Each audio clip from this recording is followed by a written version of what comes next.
Good afternoon and welcome to another installment of A Cup of Tea and a Conversation with Karen Brook. I'm Karen Brook. Lovely to be with you here this afternoon. I'm back to my rooibos tea. Love my rooibos tea. What tea do you love? I asked earlier in my winners circle what we should talk about today, and we had a few different suggestions come in. So what I thought we would do today is answer some of these questions and speak to some of these topics. And we'll see how far we get into it and see how we go today. So I loved this comment from Simone Bertram, money, inviting the flow, taking the lid off the jar, circulating it, feeling good about money. Well, Simone, I think we could talk about that until the cows come home. But as I was walking around this morning, this became into my awareness, the big money. And I thought we would start with that to kick off this topic about money and the big money. And this is out of Think and Grow Rich with Napoleon Hill. And he says here, when money comes in quantities known as the big money, it flows to the one who accumulates it as easily as water flows down the hill. There exists a great unseen stream of power, which may be compared to a river, except that on one side, it flows in one direction, carrying all who get into that side of the stream onwards and upwards to wealth. And the other side flows in the opposite direction, carrying all who are unfortunate enough to get into it and not able to extricate themselves from it downward to misery and poverty. Every man who has accumulated a great fortune has recognized the existence of this stream of life. It consists in one's thinking process. The positive emotions of thought form the side of the stream which carries one to fortune. The negative emotions form the side which carries one down to poverty. This carries a thought of stupendous importance to the person who is following this with the object of accumulating a fortune. If you are on the side of the stream of power, which leads to poverty, this may serve as an oar by which you may propel yourself over into the other side of the stream. It can only serve you only through application and use. Merely reading, passing judgment on it, either one way or another, will in no way benefit you. Poverty and riches often change places. Poverty may, and generally does, voluntarily take the place of riches. When riches take the place of poverty, the change is usually brought about through well-conceived and carefully executed plans. Poverty needs no plan. It needs no one to aid it because it is bold and ruthless. Riches are shy and timid. They have to be attracted. As I read that, as I walked past that this morning, I thought that is the perfect way to kick off this conversation around money and the big money and allowing it to flow in greater and greater ways in your life. And at the heart of what he's saying there is it's about decision. And it's about making a decision that you are going to get in the stream of power that takes you to wealth. And that has to be a decision. I was teaching a Lead the Field coaching call earlier today. And one of the lessons that we were studying, we were looking at your choice of environment. And about 97% of the population don't have financial independence, even though they desire to have financial independence. Only about 3% of the population actually do have financial independence. And what we were looking at was your choice of environment and who you surround yourself with and what ideas what ideas and beliefs you have in your environment and the people that you're around, and why we see this generational poverty, or people that are not financially independent in their youth and they're still not financially independent as they get older and older. And so what we know is that they haven't been trained to really think and make decisions around what they really want. And maybe that's you at the moment watching this video. You know you would like more and you want to get on that stream to wealth because you continually find yourself not quite being able to live how you want to live. I'm not saying that you don't have money. I'm assuming that you do have money, but whether you have more than enough money right now for you to live how you want to live. And if you do have more than enough money for you to live how you want to live, do you have the time freedom to enjoy it? And do you feel comfortable and worthy of spending it however which way you want to spend it? Or is there still some lack and limitation in your thinking process, in your belief system behind it? So all the way through there, if we look at that second paragraph, it says, every man who has accumulated a great fortune has recognized the existence of this stream of life, right? The stream of power, you're connected with it. You are source energy, you are pure positive energy. You can have anything that you want.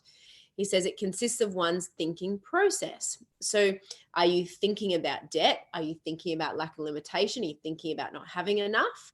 Or are you thinking about wealth and prosperity? Are you forming wealth and prosperity as a fundamental belief system in your subconscious mind so that you can attract to you everything that's in harmony with that belief system? Are you in this stream of power flowing to poverty, as in not having enough? Or are you using this stream of power to take you to wealth? And how you know which side of the stream you're on is depending on what you're thinking about. So I want to ask you this question. When you think about money, what do you think about? How do you feel about it? And really think and really analyze that. Think about when you wake up in the morning, or when I talk to you about money or earning a lot of money or thinking big money, what's your first feeling or thought that comes over you?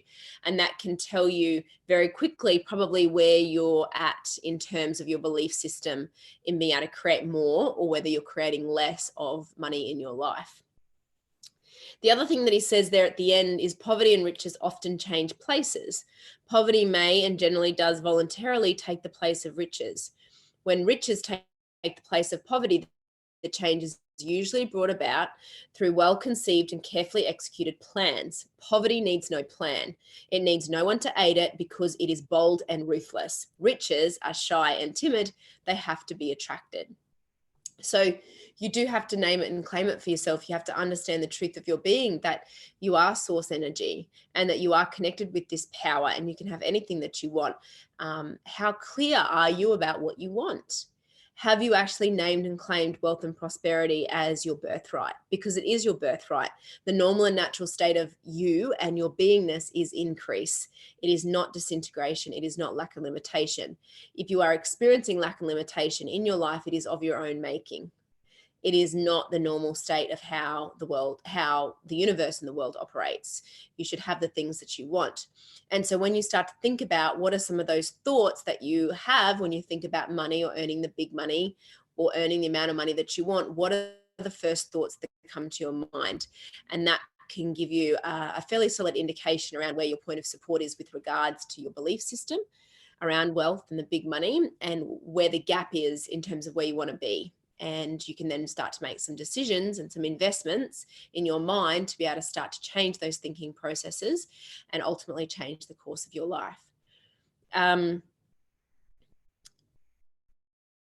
It was November last year, and we had just made a decision to sell our house in Brisbane, and we were spending a week down at this little holiday, this little beachside town in New South Wales. And I remember doing a Facebook Live back then around why it's important to have money or more money, and a lot of people think money gives you freedom.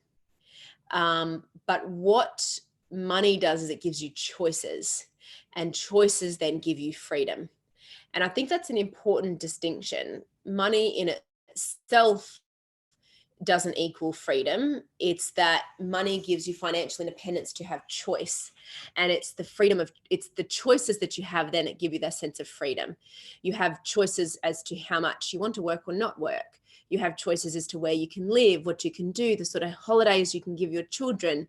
You have choices around the investments that you make in your business. You have choices around philanthropic goals. You have choices all sorts of choices. And that leads to that sense of freedom. That's at the heart of most of what you desire. It comes back to freedom. Would you agree? That's at the heart of all the changes and improvements that you want to make. If you stripped it all bare, it probably comes back to that guiding principle around freedom, being able to be who you know you truly are, being able to live how you really want to live, and do and create the way you really want to create. And that's what freedom really is. So, yeah, I think that's all I really want to say about that. Did I tell you that it's really important for you to accept the idea for yourself? Have we spoken about that yet? Maybe we have, maybe we haven't. But it is also really important for you in earning the big money and allowing it to flow free and easy in your life, that you accept the idea that you're worthy of it. That's a really important point. I could sit here and I could teach you all sorts of mindset strategies and ways of improving your business or getting yourself in alignment for a better job. I can teach you how to do all of that. But if you're not ready to accept the idea for yourself that you can have more than you presently have, of which that includes more money, then nothing else that I tell you will really be of that much benefit to you, because you've got a closed mind to the idea. So we first have to accept the idea that you are a wealthy, prosperous being. You have to accept the idea that you are source energy, that you are connected with a stream of power that will take you anywhere that you want to go.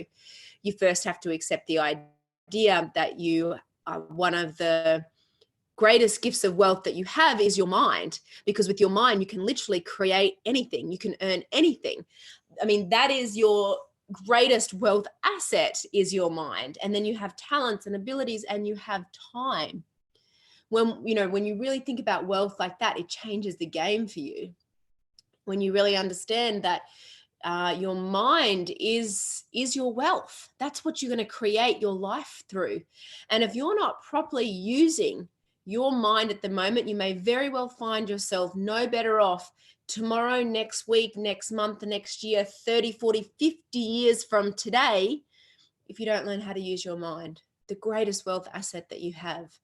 You have talents, you have abilities that you failed to develop. There's your wealth. And you have time. I mean, that in terms of a wealthy asset, you have time. How are you using your time? Do you know what you're moving towards? Are you focused, deliberate, and disciplined with how you're creating your world? These are all really important parts of the wealth conversation. It's not just about accumulating money in your bank account. What that tells me is how effective you have been at operating in harmony with the laws of the universe. That's really money is a measure of effectiveness. It's very, very, very easy to earn the big money when you start to understand some of these foundational principles, these guiding principles and laws of the universe that's behind the earning of the big money. And what it comes back to at the core of it all is, how are you using your mind? How are you thinking? How are you feeling? How are you creating on a day-to-day basis? And that determines whether you're on the stream to poverty and lack and limitation, not ever having enough, or whether you're on that stream of power, taking you directly to wealth and prosperity. Isn't that nice? It's very, very simple. But you've got to learn how to do it, and you've got to open yourself up, and you've got to accept the idea for yourself, and accept the idea that you can create whatever you want by really learning how to use that greatest asset that you have in your mind, and directing and controlling that power to where you want it to be. So look, that's just a little grain of sugar around this topic of money and wealth and earning the big money. But I'm sure there's plenty in that you can unpack if you want to. You might not want to. Maybe you do. Feeling of this too, feeling good about money. You want to love money. I love money. I love it. I love earning it. I love earning lots of it. I love doing great things with it. I love giving away. I look after it. Like, you want to love it. And when you love it, you're going to have more of it in your life. I guarantee it.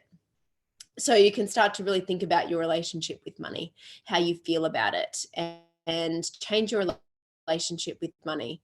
And you start to change that relationship with it, you'll notice all kinds of good things start to happen in your life as a result of doing that. All right, another question here from Sarah Michael. How to get in harmony with your goal and stay there. When I read this morning, Sarah, I had a very simple answer for you: study and discipline. When you are involved in an organized study program, you're going to be focused on your goal. And where your focus goes, your energy is going to go, and it's through your energy that you physically manifest and create your world. So if you want to get in harmony with your goal and stay there, you want to be involved in an organized study program. That is the simplest way of holding yourself in alignment with what you want. And then the discipline of staying there, well, that accountability and support helps you with that, but also the use of your mental faculties. So when you're deliberate, when you become a conscious creator and you're very deliberate in your thinking every day, in that organized study program, when you're consciously and deliberately thinking in a certain way every day and going about your day in a certain way in harmony with the laws of the universe, then you're staying in alignment. You're staying in vibrational alignment with what you want. And so you're in the place to attract what you want, and you create momentum. And when you create momentum, you speed up the physical manifestation of your goal because you're in alignment. You're in alignment with that vibrational point of attraction. So that is the easiest way. Obviously, we encourage you to, and I can say this to you because you're a client of mine, carry your goal card on you. That is another little simple technique. Carry your goal card on you, because the repetition of that goal card is auto-suggestion on the subconscious mind. So it helps to build that belief and speed around the manifestation of your goal. So there you go. That's the answer to that question. Lisa, excuse me. I'd love for you to talk about how to strengthen. Oh, well, I kind of answered that question in the last question there that Sarah had. But anyway, I'd love for you to talk about how to strengthen staying in a positive vibration with life in general and goals. What I have just covered, getting involved in an organized study program with accountability and support, that's the easiest way to create the biggest shifts over the shortest amount of time, because you are becoming a conscious and deliberate thinker and creator, rather than just letting circumstances or whatever is going on around you, and you will pick up and tune into those vibrations. See, what you want to understand is, if your mind is not focused on what you want, the way your mental faculties operate is you're going to tune to whatever is the loudest vibration in the room, whatever is the loudest frequency, whatever the loudest feeling is in the room, you're going to tune to that, which, as we said at the start of the call, 97% of the population are not creating what they want, even though they have a desire to. They are following the followers. They are not thinking big ideas, thinking creation, thinking moving forward. So it's very rare, if you think about it, if you're really thinking and understand this, it's going to be very rare if only 3 people out of every 100 are consciously creating the independence, the financial independence, the goals that they want, that in a room you're going to be around anyone that is set on a course of growth, of wealth, of prosperity. Very, very rare. So that's why getting involved in an organized study program, coaching program, having that mentor and accountability and support, immediately you're putting yourself in a community, in an environment where everyone is thinking big ideas, is thinking growth, is thinking prosperity, is thinking new ideas.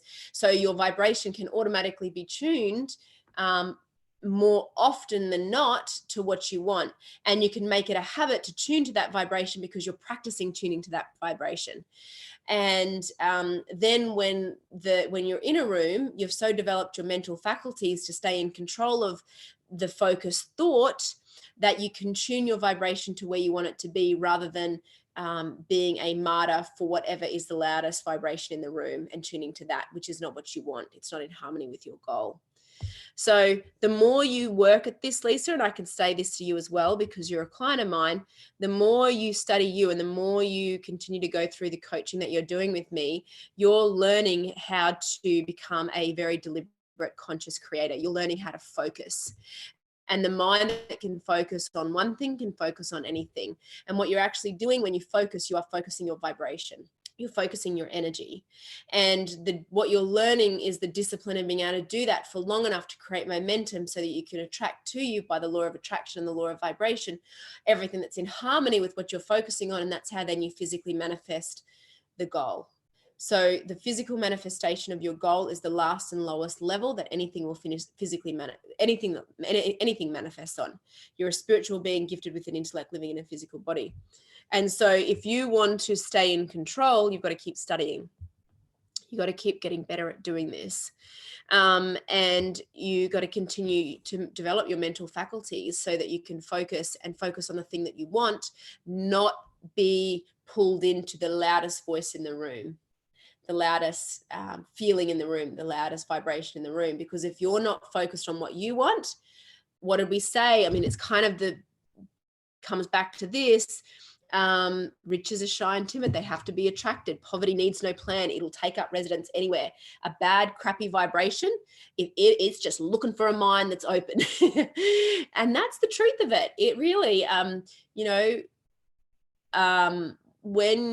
if your mind is not locked into what you want, it's wide open. And those bad, negative vibrations, feelings, ideas, anywhere where there's conformity, where there's social mass, it's just the social mass concepts, beliefs. It's just looking for a mind that's wide open so it can take over another mind and perpetuate that conformity, perpetuate that paradigm, that cultural, business, relationship paradigm. So you've got to close off to that.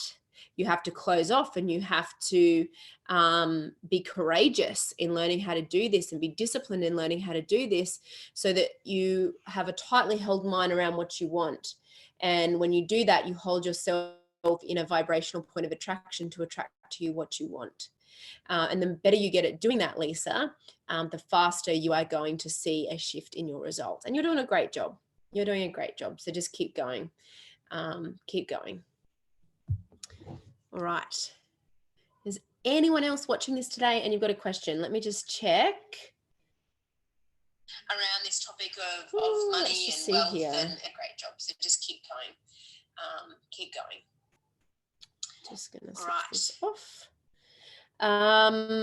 Excellent. Well, look, we've covered a few interesting topics today. We've touched on the big money and giving you a few little tips around what you need to be thinking about and aware of if you want to attract and earn more money. We haven't covered some topics like the law of compensation and the law of cause and effect today, but we might talk about them another day. They're really important laws to understand in terms of earning more money. I think behind all of this, like I say, I can spend hours and hours and hours and hours and hours and decades teaching this, but at the basis of it, it's around a decision. What do you really want? How do you really want to live? What do you want for yourself? And getting clear on that and making a decision, and then getting yourself into the environment that is conducive to that kind of growth. Because when you're not in the environment, then you're going to conform. Like we said, 97% of the population do not have financial independence. Only about 3% of the population do. So if you have a goal around financial independence, it's going to be very rare that you're going to be actually around anyone that is really creating consciously financial independence in the life that they really want. Most people, the masses, are conforming to whatever is going on around them, and they think they're following the leader, the person around them, but that person is just another follower following the follower. So we perpetuate these cycles of what we might consider social norms, or this is just the way it is, or this is the way it has to be, or it's hard to get ahead in business, or it's hard to earn 6 figures, or how can I grow my business at the cost without, at the cost of family or relationships and all those things. And the truth is that you have to just build a picture of what you want to, make a decision that that's the way it's going to be, and then get the help and the guidance and the mentorship. I mean, if you want to do it by yourself, by all means, go for it. You will be able to spend days and weeks embedded in YouTube, and that's the truth of it. And if you want to go at it alone, then you can do that. But if you don't want to go at it alone, and you want to dramatically cut the time off you creating change and independence and creating what you want, then get help. It's pretty simple. Go to someone who knows exactly what they're talking about. Don't go to someone who demonstrates by degrees they know what they're talking about. Go to someone who's demonstrated by results that they know what they're talking about. And that's what I did. I went to Bob Proctor. He doesn't have a degree. He dropped out of school, I think, when he was a kid, like maybe even year 9. But he demonstrated by results that he knew what he was talking to. And I knew that I wanted to learn from the best. And that's what I did. And that's what you should do too. You should go to someone who knows what they're talking about, not by degrees, but by results that they know what they're talking about, and get that accountability and support, get that mentorship, get that guidance. And that's when you cut decades off the accomplishment of your goals. At the end of this lesson I was teaching this morning, I'll just read this last little bit to you. It says, no horse, this is a quote by Harry Emerson Fosdick, no horse gets anywhere until it is harnessed. No steam or gas ever drives anything until it is confined. No Niagara is ever turned into light and power until it is channeled. And no life ever grows great until it is focused, dedicated, and disciplined. You see, it's actually easier to win. It really is easy to win. All we have to do is know some of the rules and follow them. P.G. Hamilton wrote, a strong life is like a ship of war, which has its own place in the fleet and can share in its strength and discipline, but can also go forth alone to the solitude of the infinite sea. We ought to belong to society and have our place in it, but be capable of an individual existence outside of it. And it's never too late. For with a purpose, a goal, a person will frequently do more and travel farther in a year than they might otherwise in a lifetime without one. And that is the truth. And that's where I want to finish up today's cup of tea and a conversation, that it really is easier to win. Don't conform to what you think you should do or what the masses are doing. Step out and set your own course, steer where you want to go, decide on the things that are important to you, and then decide to grow as a person and get the support and guidance that is necessary for you to go where you want to go. And remember that it's never too late. Your entry point, your starting point is right where you are now. Right now in this very moment, you can make a decision to shift. You can make a decision to claim wealth. You can make a decision to claim the higher side of you, your spiritual nature. You can make a decision to learn how to work in harmony with the source of supply, with the stream of power that you are connected with. You can make a decision right at this very moment to transform the course of your life. And when you do that, everything begins to change. So name it and claim it. And remember, it is always easier to win. Take care. I'm Karen Brook. It's been lovely to have a cup of tea with you today, and I'll be online again with you real soon. Bye.